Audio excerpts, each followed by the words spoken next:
sur Alassane Ouattara. Parce qu'Alassane Ouattara ne peut plus garantir les intérêts de la France-Afrique. Il est allé trop loin dans la méchanceté. Et on sait que ce n'est plus un bon soldat pour la France-Afrique. Il est usé. Alassane Ouattara, c'est une orange pressée dont on jette la pulpe. Même ses maîtres, les néocolons français, savent que c'est bon. On a tout fait avec lui. Bourgi, ses révélations ont pour but de montrer qu'Alassane Ouattara ne représente plus l'avenir de la France-Afrique. 2. Il en profite pour attaquer le principal opposant présent en Côte d'Ivoire de Ouattara, après la mort du président Bédié. Le principal opposant présent en Côte d'Ivoire, c'est l'ancien président Laurent Gbagbo. Bourgi en profite pour le salir au passage. En le présentant comme quelqu'un qui a voulu corrompre les dirigeants français pour que ceux-ci le soutiennent comme président de la Côte d'Ivoire. Ce n'est pas un hasard s'il cite le président Laurent Gbagbo, prétendant que celui-ci a donné 3 millions de dollars à Jacques Chirac, pour qu'en retour, Jacques Chirac l'aide à se maintenir à la tête de l'État de Côte d'Ivoire. C'est histoire de dire, Ouattara Gbagbo, il n'y a pas son bon dedans. Il n'y a pas un qui est bon dedans. Donc, il faut quelqu'un d'autre. Alors, Alassane Dramane Ouattara, en 2002, a bénéficié d'une rébellion qu'il avait organisée, mais dont le chef militaire sur le terrain était Guillaume Soro. À travers le récit de Bourgi, Alassane Dramane Ouattara, qui est donc arrivé au pouvoir avec le soutien de la France, Laurent Gbagbo, qui aurait donc lui aussi financé la France pour rester au pouvoir, Guillaume Soro, qui à un moment donné était donc l'allié principal de Ouattara pour accéder au pouvoir, tout le monde est mis dans un seul paquet, dans le livre de Bourgi. Tout ce monde-là, on ne veut plus les voir. Écoutez bien la stratégie. Il s'agit en réalité d'éliminer du jeu politique Alassane Ouattara et ses 2 principaux opposants les plus redoutés, Laurent Gbagbo et Guillaume Soro. Actuellement en Côte d'Ivoire, il y a 2 opposants que Ouattara redoute. Tout le reste là, il s'en fout. Il a fini avec eux. Laurent Gbagbo sur le terrain, Guillaume Soro en Afrique de l'Ouest. Voilà les 2. Bourgi, son livre est sorti pour les éliminer, pour mener en fait une campagne basse contre eux dans l'opinion. Gbagbo présenté comme le corrupteur de Chirac, donc un dirigeant France-africain ordinaire, comme tous les autres. Ils ont fait toute une liste. Et bien sûr, Guillaume Soro, à travers Ouattara, dont il a été à un moment donné l'allié, en tant qu'il a fait le coup d'État de 2002 pour lui, présenté bien sûr comme un pur produit de la France-Afrique. Terminé. Mais à qui profite cette campagne menée par le livre de Bourgi? Très simplement, à un 3e larron, l'homme que prépare l'oligarchie française, Tidiane Thiam. Qu'ils veulent subtilement essayer d'imposer à la tête de l'État de Côte d'Ivoire, ce qui annonce des moments très difficiles. Parce que, en réalité, non seulement Ouattara risque de conduire la Côte d'Ivoire à des épisodes extrêmement plus sanglants encore que ceux du passé, parce que Ouattara pense qu'il doit mourir président.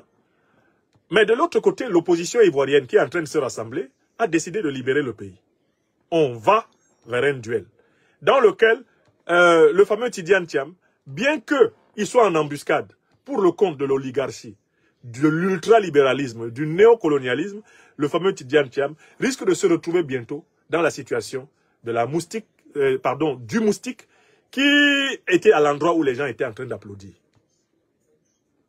Lui qui dit qu'il ne veut pas avoir un serpent dans son pantalon pourrait être le moustique qui se trouve là où les gens sont en train d'applaudir. Selon le proverbe ivoirien, amusement où on applaudit, moustique n'est pas dedans. Le proverbe africain de Côte d'Ivoire nous dit qu'un amusement où on applaudit, les moustiques ne viennent pas dedans. Pourquoi? Parce que quand on fait comme ça, là, ah, tu es venu dans l'amusement entre 2 mains, tu es resté dedans. Alassane Dramane Ouattara mène une bataille farouche contre le peuple ivoirien. Le peuple ivoirien veut se libérer. L'espoir du peuple ivoirien se trouve dans l'alliance des 2 principales forces de l'opposition ivoirienne aujourd'hui, qui sont le PPACI du président Laurent Gbagbo et Génération et Peuple Solidaire de Guillaume Soro. Voilà la vérité. Actuellement, Alassane Ouattara est en train de tomber à bras raccourcis sur le PPACI. Il s'est mis à arrêter des cadres du PPACI. Il va se précipiter pour accuser le PPACI de coup d'État. comme d'habitude, parce qu'il veut prononcer sa dissolution, comme il a prononcé la soi-disant dissolution de GPS. Quand notre mouvement, Génération Un Peuple Solidaire, a averti tout le monde que Ouattara nous tombait dessus comme ça, après, ce sera votre tour. Il y a des gens qui n'ont pas compris. Maintenant, c'est clair. Hier, et je voudrais marquer ma solidarité ici, à nos camarades, à nos frères du PPACI. Hier soir, j'ai vu tomber la dépêche du PPACI, dont je vous donne lecture, et qui me permet de vous éclairer ici. Le PPACI a publié très tard hier soir une dépêche que j'ai vue passer et que j'ai aussitôt publiée sur mon site.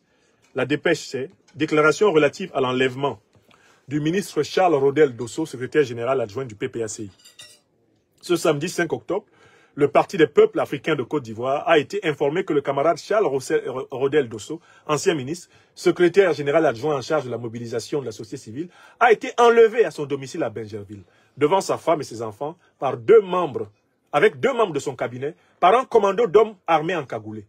Ces agents encagoulés qui affirmaient agir sur ordre du gouvernement, mais qui n'ont présenté aucun mandat signé d'une autorité judiciaire, ont emmené le ministre Charles Rodel Dosso et ses collaborateurs vers une destination inconnue.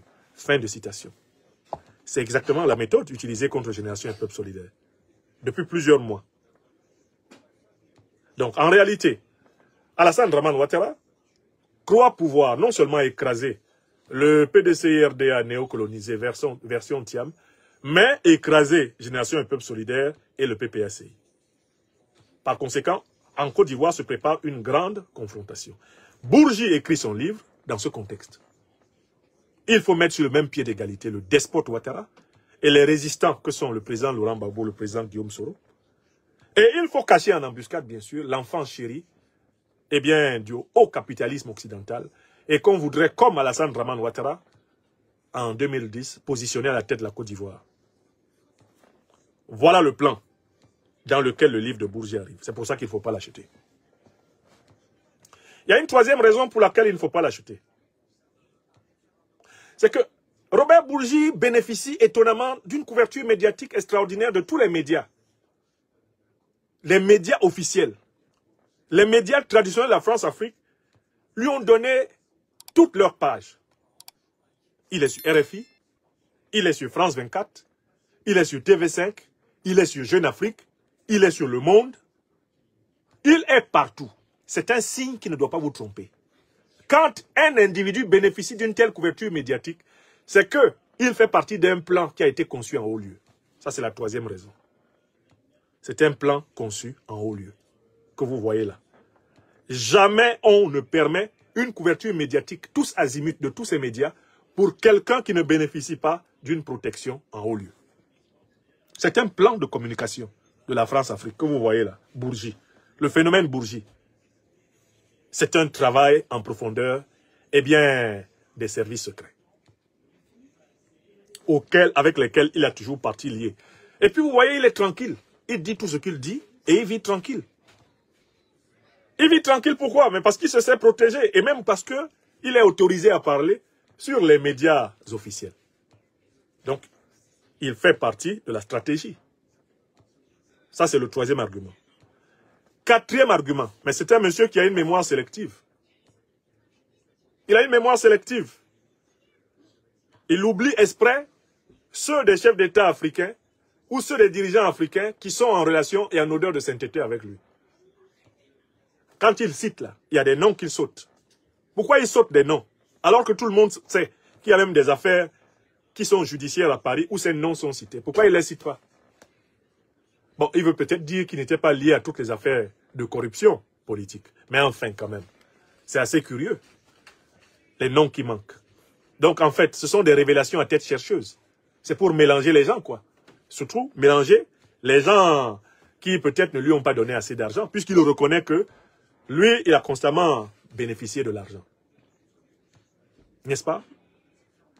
Enfin, il y a une cinquième raison pour laquelle il ne faut pas acheter son livre. Il ne faut pas acheter son livre parce que le centre d'intérêt sur l'Afrique ne doit pas se déplacer à Paris. Ça fait partie de la guerre informationnelle contre nous, les Africains, contre les panafricanistes.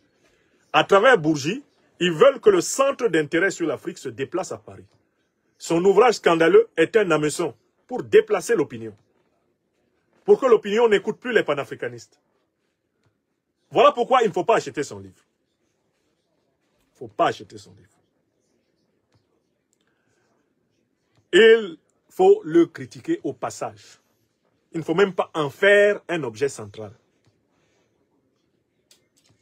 D'accord? C'est tout. Voilà les raisons. Voilà les 5 raisons pour lesquelles j'appelle l'Afrique des libertés à ne pas acheter le livre. Bon, moi, j'ai commandé le livre parce que j'ai vocation, en tant que je suis à la tête d'une cellule de veille des libertés africaines, j'ai vocation à être au courant de tout ce qu'on raconte, dans toute la mesure du possible sur l'Afrique. Je dois être au courant. Mais ici, nous avons une équipe capable de bien filtrer le contenu. Alors que si nous encourageons les gens à se procurer le livre, sans bénéficier nécessairement du recul critique, c'est mauvais pour l'Afrique. L'Afrique doit aussi se protéger contre les intoxications intellectuelles. Son livre-là, c'est une intoxication intellectuelle. Ne l'achetez pas.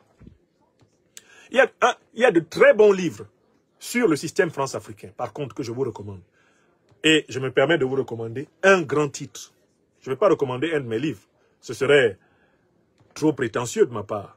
J'ai écrit dans plusieurs de mes livres des chapitres sur la France-Afrique, comme dans mon livre « Critique de la tragédie camerounaise », publié à Paris en 2014. Il y a un chapitre consacré à la France-Afrique, mais laissons mon livre.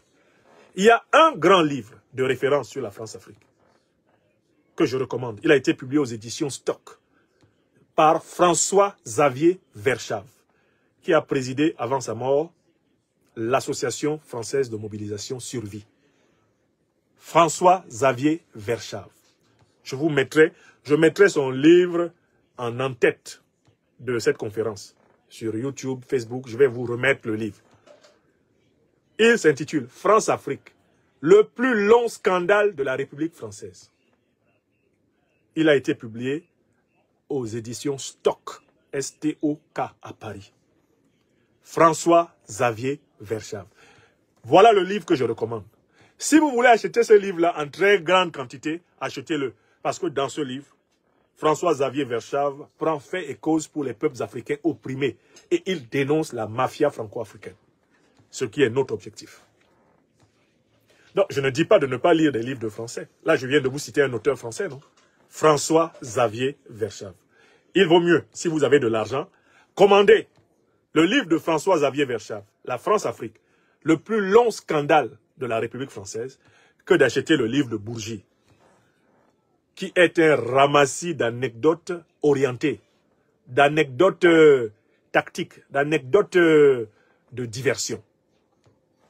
Voilà ce par quoi je voulais finir ce direct. Et cela fait bien combien de temps que je vous parle? Bientôt 3 heures pleines, puisque nous sommes à la 173e minute. Vous êtes près de 1000 personnes rassemblées sur YouTube. Eh bien, Université libre de l'Afrique des libertés, près de 1200. Et donc, je pense maintenant à peu près 20 000 rassemblés sur TikTok. Vous êtes près de 1000 rassemblés sur Facebook. Et vous êtes un peu près de 700 rassemblés sur X, anciennement Twitter. Je vous remercie. Vous étiez plus de 20 000 personnes, j'en suis certain, à suivre cette émission ce soir. Il y a à manger et à boire des pains spirituels de la liberté des Africains. Soutien total aux camarades du PPACI, Charles Rodel Dosso et ses compagnons qui ont été enlevés hier par Alassane Dramane Ouattara. Soutien total à tous les prisonniers politiques africains. Je pense à ceux qui, dans mon pays natal, croupissent encore en prison, comme le professeur Alain Foguet, le journaliste Bibou Nissak. Je pense à Sissoko Ayuk Tabé, à ses compagnons de la résistance anglophone. Je pense à tous les prisonniers politiques de mon pays natal. Je les salue du fond de leur géole du Cameroun. Je salue tous les prisonniers politiques africains et j'appelle à leur libération. Nos frères encore en prison politique au Togo. Je pense à Jean-Paul Oumolou. Je pense à tous ceux qui sont privés de leur liberté, que ce soit au Bénin et bien sûr en Côte d'Ivoire. Je pense à toi, professeur Mamadou Traoré, mon triplé, comme nous nous appelons. Je pense à toi, camarade Kader Doumbia. Je pense à vous tous qui êtes encore embastillés dans les prisons de Ouattara. Vous, nos frères en humanité, de l'ancien régime Laurent Gbagbo, qui sont encore capturés par Ouattara, tenus en otage. dans les géoles ivoiriennes. Je pense à vous tous ce soir. Et je salue votre abnégation, votre persévérance, votre patience pour l'Afrique. C'est pour l'Afrique. C'est pour les peuples africains que vous êtes privés de votre liberté. Un jour que le soleil se lève dans vos vies.